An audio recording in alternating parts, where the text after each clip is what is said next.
Hi everyone, this is a video on the CAT 2019 geometry solutions. CAT 2019 के geometry solutions को हम लोग देख रहे हैं इसमें और इसको आप कोरिलेट जरूर करिएगा मेरे geometry के basic videos के साथ. Do correlate with those so that you get a complete perspective of what geometry is and what does it require to do in terms of thinking inside the questions, etc. So I'm fast forwarding a little bit in terms of the course because on the videos of geometry I've just released the theory geometry. I've just released the triangle videos. आगे चल के circle और क्वाड्रिलैटरल्स की videos आएंगे और उसके बाद फिर मेंसुरेशन के वीडियोस आएंगे इस चैनल पे. आप मेरे साथ हैं अरुण शर्मा एकेडमी पे. इस वीडियो में मैं स्पेसिफिकली कैट 2019 के लिए इसलिए कर रहा हूँ बिकॉज 2 हफ्ते में कैट है. कैट 2019 का एग्जाम है और ऑफ कोर्स ये वीडियो का वैल्यू तो का रेलेवेंस तो उसके बाद भी रहेगा going forward whether you preparing for CAT या आप किसी और एग्जाम के लिए तैयारी कर रहे हैं. कैट के क्वेश्चंस आप सॉल्व कर सकते हैं तो मोर और लेस किसी भी एप्टीट्यूड क्वेश्चन को आप सॉल्व कर सकते हैं. और मैं दिखाना ये चाहता हूँ कि अगर आपके फॉर्मूला का नॉलेज ठीक है, अगर आपका फॉर्मूला का नॉलेज ठीक है तो योर एबिलिटी टू और फॉर्मूला के विजुलाइजेशन ठीक है तो कैट लेवल के भी ज्योमेट्री क्वेश्चंस बेसिकली 3 या 4 स्टेप के होते हैं. सो आपको 4 स्टेप्स पता रहने चाहिए. That's it. That is all that you need to take care of. चलिए पहले क्वेश्चन देखते हैं. Let's start with this thing. इसको मैं 3-4 भाग में करूंगा इस कोर्स को. पहला सेशन आज है ये वाला है. तो ये क्वेश्चन ज्योमेट्री का उतना नहीं है जितना परम्यूटेशन कॉम्बिनेशन का है, क्योंकि ये क्वेश्चन पूछ रहा है कि this question is asking us कि with the rectangle axis of coordinates the number of paths from 1 1 to 8 10 via 4 6 where each step from any point xy to either to point xy plus 1 और x plus 1y. इसको पहले आपको समझना पड़ेगा कि क्या हो रहा है यहाँ पे. तो आपके पास कोऑर्डिनेट एक्सेस है, इसके बारे में सोचिए और आप स्टेप्स जब ले रहे हैं इस कोऑर्डिनेट एक्सिस पे, आप किसी पॉइंट पे मान लीजिए आप 1 1 पे खड़े हैं. ये आपका 1 1 है. तो आप जब स्टेप लेते हैं तो या तो आप y को इंक्रीमेंट करते हैं 1 से. आप xy पे अगर हैं तो आप या तो y को इंक्रीमेंट कर रहे हैं 1 से, मतलब वर्टिकल 1 जा रहे हैं, या आप x को इंक्रीमेंट कर रहे हैं 1 से, मतलब हॉरिजॉन्टल 1 जा रहे हैं. मतलब आपका इंडिविजुअल स्टेप जो है ना यहाँ पे इस क्वेश्चन में, ये बोल रहा है कि आपका इंडिविजुअल स्टेप या तो राइट को है +1 से या ऊपर है +1. तो इस बात को अगर आप समझते हैं तो आप इस क्वेश्चन को ट्राई कर सकते हैं और या इसका लॉजिक समझने की कोशिश कर सकते हैं. और इस क्वेश्चन में आपको दिया हुआ है कि आप 1 1 पे खड़े हैं, यू आर स्टैंडिंग ऑन 1 1, और आपको पहले 4 6 पे जाना है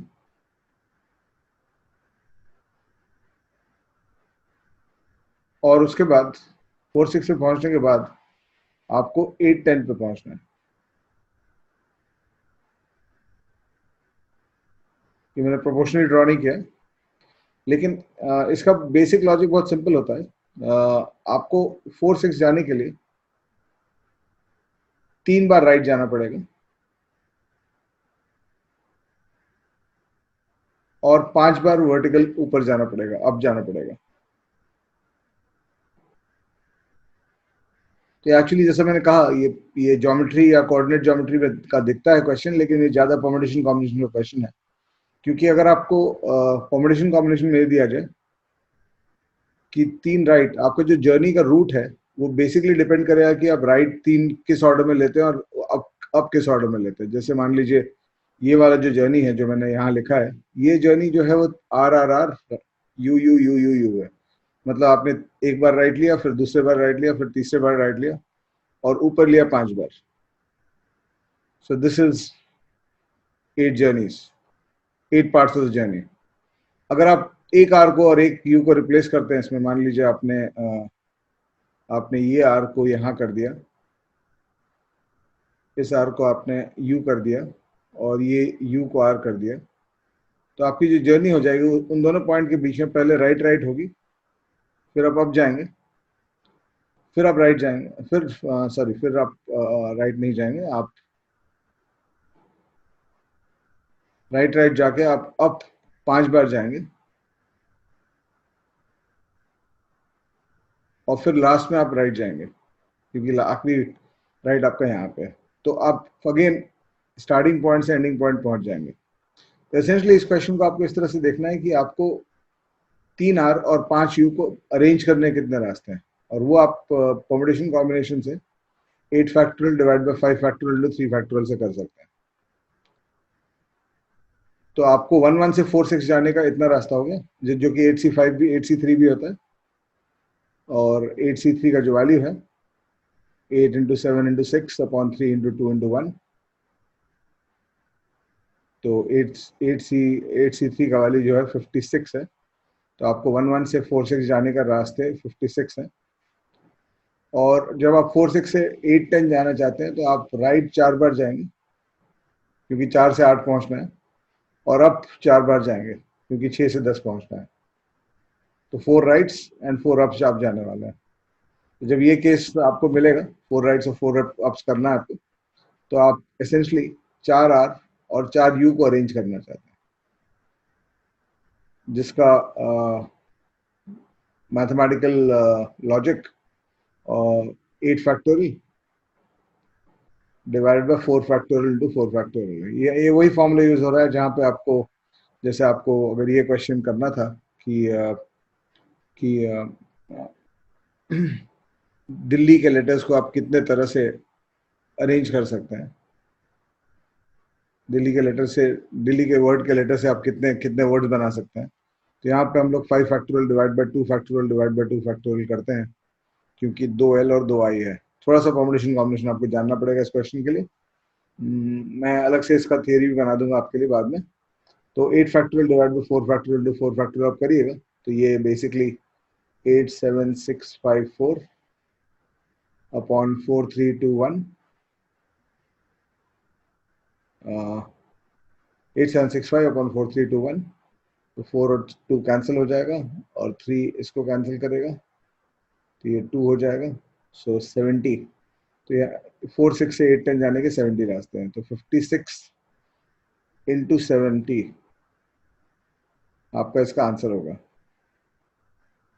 आंसर भी 56 इंटू 70, तो 56 7 392 होता है, सो 3920 इसका आंसर होगा। तो चलिए, ये तो थोड़ा सा मतलब कोऑर्डिनेट ज्योमेट्री को यूज कर रहा था, लेकिन ज्यादा परम्यूटेशन कॉम्बिनेशन का क्वेश्चन था। ये क्वेश्चन मैंने अपने बुक प्रीवियस कैट पेपर से लिया, तो इसका क्वेश्चन नंबरिंग वहीं से है। ये दूसरा क्वेश्चन जो है ये आपका again coordinate geometry plus Pythagoras theorem पे बिल्ट है, ट्रायंगल्स पे बिल्ट है। Let the triangle formed by the straight line in the coordinate axis. ये स्ट्रेट लाइन आपको दिया हुआ है और ये कोऑर्डिनेट एक्सिस दिया हुआ है। तो ये ट्रायंगल को आप विजुलाइज अगर करना चाहते हैं, तो इस ट्रायंगल की विजुलाइजेशन बहुत सिंपल है। आपके कोऑर्डिनेट एक्सिस ये हैं, और स्ट्रेट लाइन जो 3x plus 5y minus 45 is equal to 0, ये वाला जो स्ट्रेट लाइन है, ये स्ट्रेट लाइन आपके x एक्सिस को, क्योंकि आपका इक्वेशन है 3x plus 5y minus 45 is equal to 0, तो आपके x एक्सिस को ये, x एक्सिस पे आप जानते हैं y 0 होता है, ये जानना चाहिए आपको। तो आपके x एक्सिस को ये x इज इक्वल टू 15 पे कट करेगा, तो ये वैल्यू 15 है, और आपके y एक्सिस को ये y इक्वल 9 पे कट करेगा, तो ये वैल्यू 9 है। तो आप जब क्वेश्चन पूछा गया है let the circum circle of T, T का जो सर्कम सर्कल है have a radius of length L measured in the same unit as the coordinate axis, then the integer closest to L is, तो इसका circum circle, ये right angle triangle है, और इसका इस राइट एंगल ट्रायंगल का circum circle जब बनाइएगा तो एसेंशली किसी भी राइट एंगल ट्रायंगल का सर्कम सर्कल उसके उसका डायमीटर उसका हाइपोटेनस होता है। ये उसका हाइपोटेनस उसका डायमीटर होता है। ये नॉलेज अगर आप रखते हैं कि ये उसका सर्कम सर्कल है, थोड़ा बेटर मैं ट्राई करता हूँ उसको ड्रॉ करने का। तो ये भी आप जानेंगे कि ये सर्कम सर्कल जो है वो उसको इस पॉइंट के थ्रू भी पास करना पड़ेगा, क्योंकि अगर डायमीटर को सबटेंड करने वाला आप किसी भी एंगल को बनाते हैं सर्कल के किसी भी पॉइंट पे, तो वो 90 डिग्री होता है। तो क्योंकि ये 90 डिग्री से, तो ये पॉइंट जो ओ है वो सर्कल पे ही रहना पड़ेगा, सर्कम सर्कल पे ही रहना पड़ेगा। एसेंशली इस क्वेश्चन का सिंपल सीधा लॉजिक ये है कि ये जो हाइपोटेनस है, बेस 15 है, हाइट 9 है, तो हाइपोटेनस इसका पाइथागोरस थ्योरम से अंडर रूट 306 आएगा, क्योंकि एच को एच हाइपोटेनस का लेंथ अगर एच माने तो H square is equal to 15 square plus 9 square आएगा। तो आपका H square is equal to 306 आएगा। तो एच का वैल्यू जो है अंडर रूट 306 आएगा। अंडर रूट 306 17 से ऊपर और 18 से नीचे है, लेकिन ये इसका डायमीटर है। आपको ये सॉल्व करने की जरूरत नहीं है, इसको आपको आपकी इसका रेडियस चाहिए आपको। ये डायमीटर है, तो इसका जो रेडियस होगा वो डायमीटर का आधा होगा। तो कुछ भी हो 17 से 18 के बीच में कितना आपको जानने की जरूरत नहीं है, 8.5 के तो ऊपर रहेगा रेडियस इसका, 8.5 से 9 के बीच में रहेगा, क्योंकि डायमीटर 17 से 18 के बीच में। तो अगर 8.5 से 9 के बीच में रेडियस रहने वाला है इसका, तो आप ये कंक्लूड कर सकते हैं कि लेंथ एल है रेडियस का, तो एल से क्लोजेस्ट इंटीजर जो है वो 9 होगा। तो ये इसका आंसर है। चलिए थर्ड क्वेश्चन पे चलते हैं।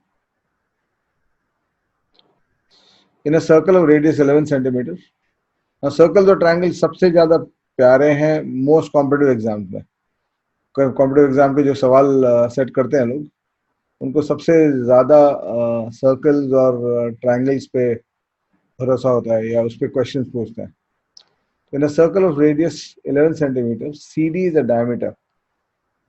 ठीक है भैया, ये मैंने समझ लिया कि ये सर्कल है और इस सर्कल में सी डी एक डायमीटर है।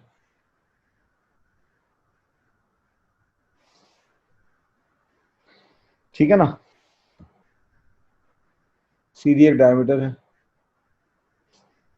And A B is a chord of length 20.5। अब ये सी डी जो है उसका लेंथ ऑब्वियसली 22 होगा, और ए बी जो है कॉर्ड है लेंथ 20.5 का, और ए बी और सी डी पॉइंट ई पे इंटरसेक्ट करते हैं। तो अभी आप कॉर्ड बना नहीं सकते थे क्योंकि आपको पता नहीं था कि वो पैरेलल टू द डायमीटर है कि क्या है।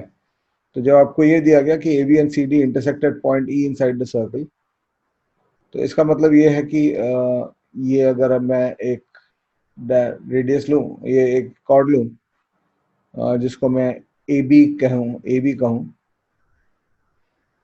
तो ये कॉर्ड जो है इसका लेंथ 20.5 है सेंटीमीटर। ठीक है, आप सेंटीमीटर सब कुछ सेंटीमीटर में तो लिखने की जरूरत नहीं है आपको, उसमें बेकार का टाइम वेस्ट होगा। ठीक है, एंड ये ए बी जो है वो पॉइंट ई पे इसको इंटरसेक्ट करता है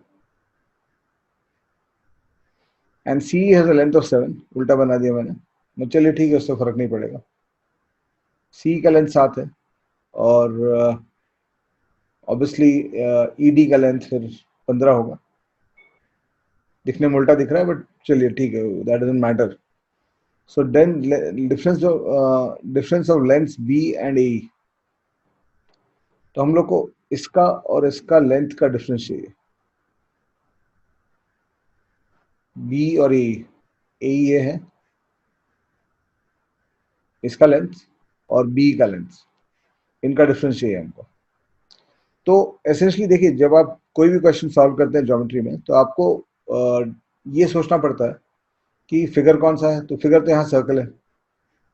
तो हर क्वेश्चन में जब आप सॉल्व करते हैं तो आपको ये देखना चाहिए ज्योमेट्री के क्वेश्चन में कि क्या ये क्वेश्चन एंगल को मेजर करने बोल रहा है, कि ये क्वेश्चन लेंथ को मेजर करने बोल रहा है।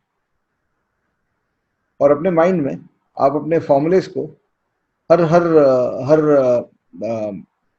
पिक्चर के हर हर फिगर के फॉर्मूलेस को आप दो पार्ट में विजुअली डिवाइड कर दीजिए। एक होगा एंगल मेजरिंग फॉर्मूले और दूसरा होगा लेंथ मेजरिंग फॉर्मूले। दो पार्ट में डिवाइड करके रखिए आप, एंगल मेजरिंग फॉर्मूले, लेंथ मेजरिंग फॉर्मूले को अलग अलग रखिए। सो फॉर एग्जांपल सर्कल में अगर मैं जाता हूं तो सर्कल में जो भी हम लोग ने किया थोड़ी देर पहले पिछले क्वेश्चन में, कि अगर सर्कल का डायमीटर है तो कॉर्ड ये angle subtended at a point on the circle is always 90 degree by the diameter. ये 90 है, ये एंगल मेजरिंग फॉर्मूला है। फिर एंगल मेजरिंग फॉर्मूलेज और हैं सर्कल में, जैसे आपका सर्कल है और ये टेंजेंट है और अब सेंटर से लाइन बनाते हैं तो 90 डिग्री होता है। ये सब स्कूल के फॉर्मूलेज हैं। मैं इसका सेपरेट आपको वीडियोस भी बना दूंगा इस चैनल पे, सो दैट आपको ज्योमेट्री कंप्लीटली कंप्लीट हो जाए मेरे साथ। और अगर एक और फॉर्मूला देखिए जो मुझे रेडिली याद आ रहा है एंगल मेजरिंग का, कि सेंटर पे जो एंगल होता है और यहाँ पे जो एंगल होता है on the same arc, centre पे एक एंगल है on an arc let's say A B, और जो angle point on the circle पे होता है, तो this angle is double, centre का एंगल डबल होता है उसके एंगल से। तो you have to organise your formulas in this form. मतलब ये फॉर्मुलेज अभी मैं पढ़ा नहीं रहा हूँ आपको। तो उसी तरह से तो यहाँ पे ऑब्वियसली यहाँ पे क्वेश्चन क्लियरली लेंथ मेजरिंग का है, तो हम लोग को लेंथ मेजरिंग फॉर्मुलेज को फोकस करना पड़ेगा कि लेंथ मेजरिंग फॉर्मुलेज हमारे क्या हैं इसमें, उस पर हम लोग को फोकस करना पड़ेगा। तो इस सिचुएशन में आपको वो फॉर्मूला याद आना चाहिए जिसको कहते हैं इंटरसेक्टिंग कॉर्ड थ्योरम, क्योंकि यहाँ पे कॉर्ड लेंथ की बात हो रही है। और इंटरसेक्टिंग कॉर्ड थ्योरम ये बोलता है कि C into E D should be equal to A into B.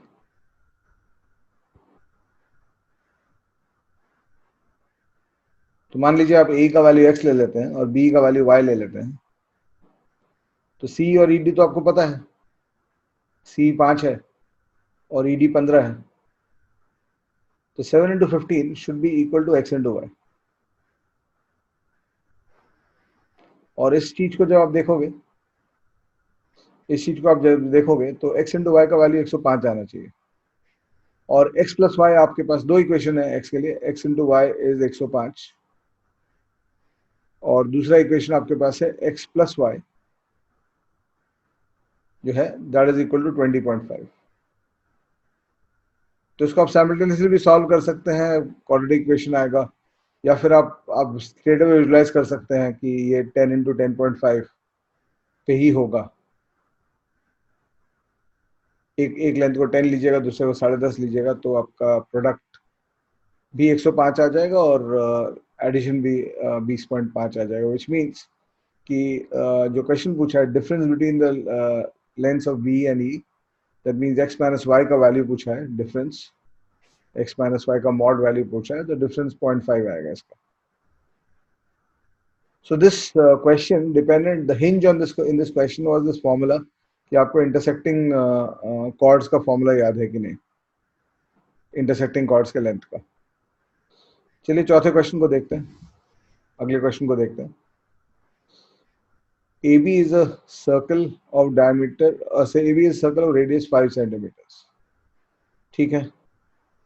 AB is a circle of radius 5 centimeters, ये हम समझते हैं, इसका मतलब इसका डायमीटर 10 है। Let P and Q be 2 points on the circle so that the length of PB, अच्छा पहले फिर से देखते हैं क्या बोला है। AB is a diameter of a circle of radius 5 centimeter। तो अगर मेरे को यहाँ पे जब मैंने इसको ड्रॉ किया तो ए बी मेरे को यहाँ लगा देना चाहिए, दिस इज ए बी। और उसके बाद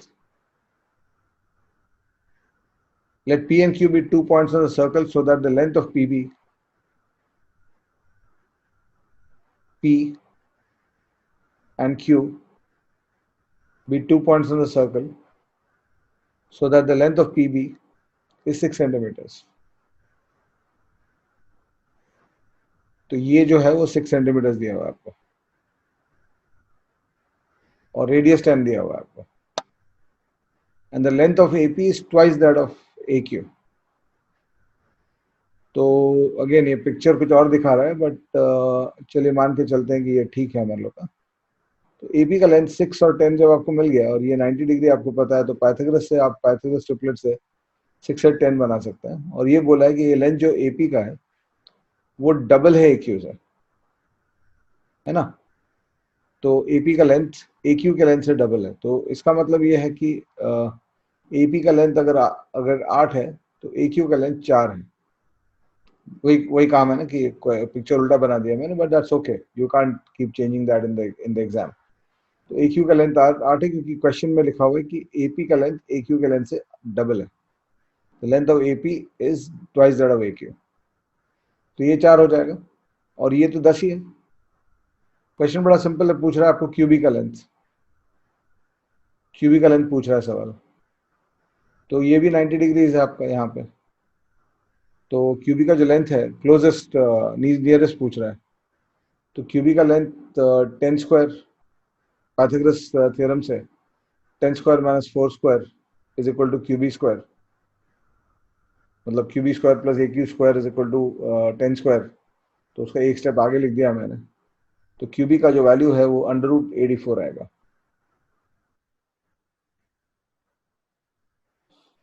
और √84 करीब करीब 9.1 होता है,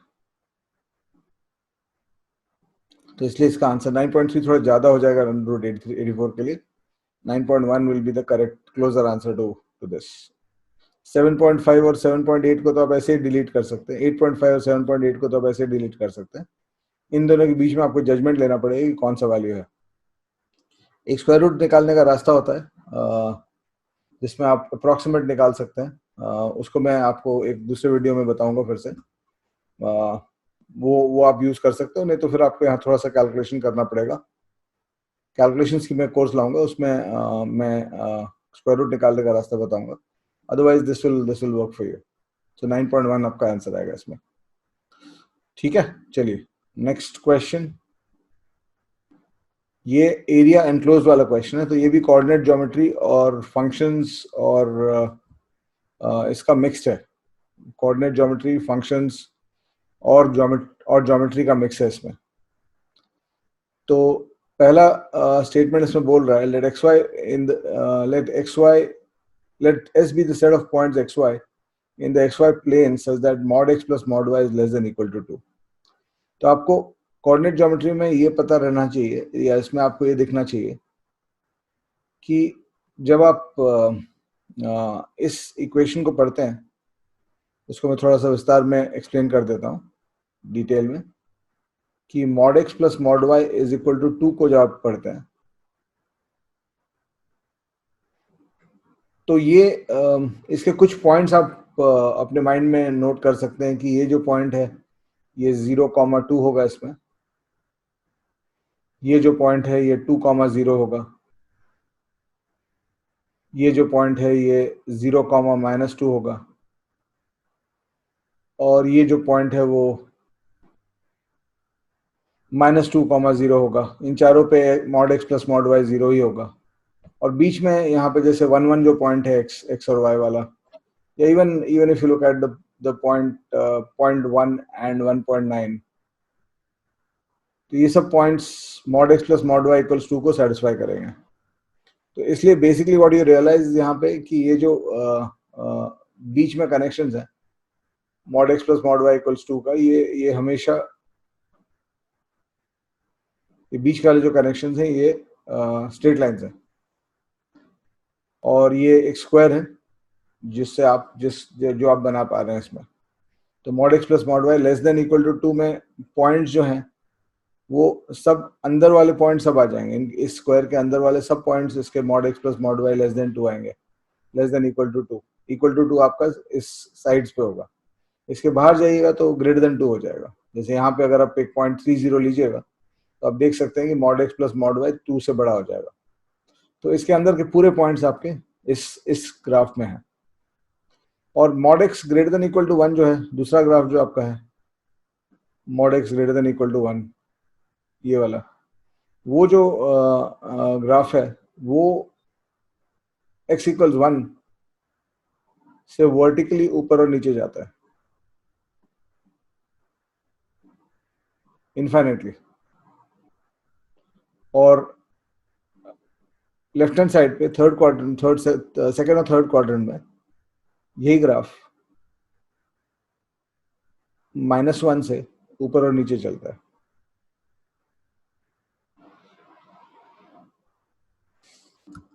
तो जब आप मॉड एक्स ग्रेटर देन 1 या ग्रेटर देन इक्वल टू 1 की बात करते हैं तो ये दोनों लाइन तो है ही, लेकिन उसके अलावा इन दोनों लाइन के, इस लाइन के राइट में और इस लाइन के लेफ्ट में आपको सब पॉइंट्स मिलेंगे।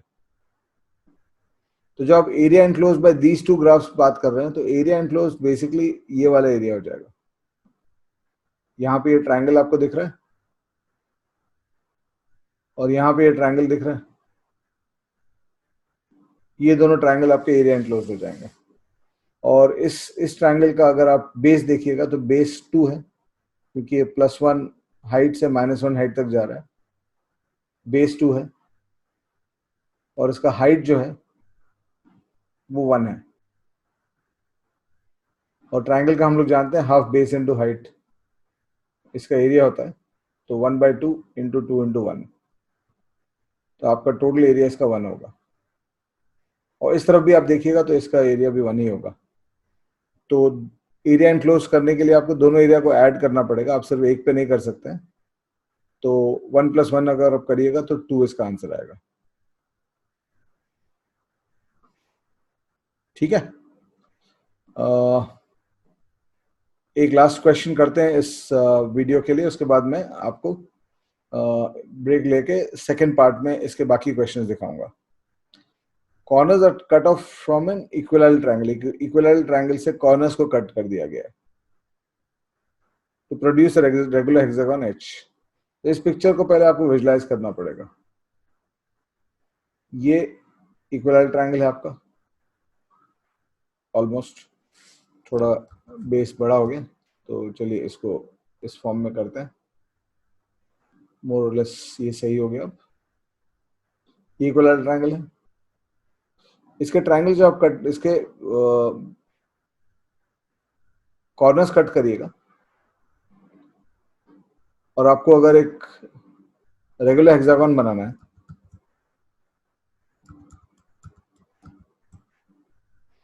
एक सेकंड में इस ट्रायंगल को फिर से थोड़ा पिक्चरली बेटर बना देता हूं। तो जब इसके मैं कॉर्नर्स कट करूंगा और कॉर्नर्स कट के रेगुलर हेक्सागन मुझे बनाना होगा, तो ये कॉर्नर्स कटिंग जो होंगे वो छोटे छोटे इक्विलैटरल ट्रायंगल्स मेरे लिए बनाएंगे हर कॉर्नर पे। और अब क्या होगा इसके बाद कि मेरा ये लेंथ रेगुलर हेक्सागन है तो 6 लेंथ सेम होंगे, और रेगुलर हेक्सागन में आप अगर इसको विजुलाइज करेंगे तो इस रेगुलर हेक्सागन में ये विजुलाइजेशन देखिए आप, अगर आप ये स्ट्रेट लाइन विजुलाइज करते हैं यहाँ पे तो आपको ये इक्विलैटरल ट्रायंगल दिखेगा, क्योंकि ये वाला जो लाइन है ना ये इससे पैरेलल होगा। तो ये आपका इक्विलैटरल ट्रायंगल होगा 1, ये होगा इक्विलैटरल ट्रायंगल 2, ये होगा इक्विलैटरल ट्रायंगल 3, और ऊपर में भी आपका ये 4, ये 5 और ये 6 होगा। और 3 इक्विलैटरल ट्रायंगल आपके बाहर बने 7, 8 और 9। तो इस क्वेश्चन में हो क्या रहा है कि आपके हेक्सागन में के अंदर 1 से 6 है और ट्रायंगल के अंदर 1 से 9 है। ये आपका हेक्सागन है। तो हेक्सागोन में 6 इक्वल ट्रायंगल्स हैं और ट्रायंगल में 9 इक्वल ट्रायंगल्स हैं। और आपको ratio of area of hexagon to triangle पूछा गया 6/9 जो कि 2/3 होगा। This is the simple thought. और अब देख सकते हो 6 क्वेश्चन मैंने दिखाए हैं आपको कैट 2019 के। तो इसमें आपको you can see that this is completely doable. Every question is doable with minimal thought, 2 step, 3 step maximum, and it actually becomes very simple to solve these questions. तो आगे क्वेश्चन 61, 62, 63, 64 ये 4 क्वेश्चन मैं आपको अगले वीडियो में दिखाऊंगा। अभी के लिए I will take your leave. I hope you enjoying this. Please like करिए अरुण शर्मा एकेडमी को और please subscribe to the channel and please spread the word around and ask others, your friends, etc. to subscribe to it. Much more coming on this channel. Many exams we are covering. Also CSAT, I'm going to bring out the CSAT 2020 solutions next. So those of you looking for CSAT can also look for that. So abhi ke liye we'll stop here. Thank you so much. Bye bye.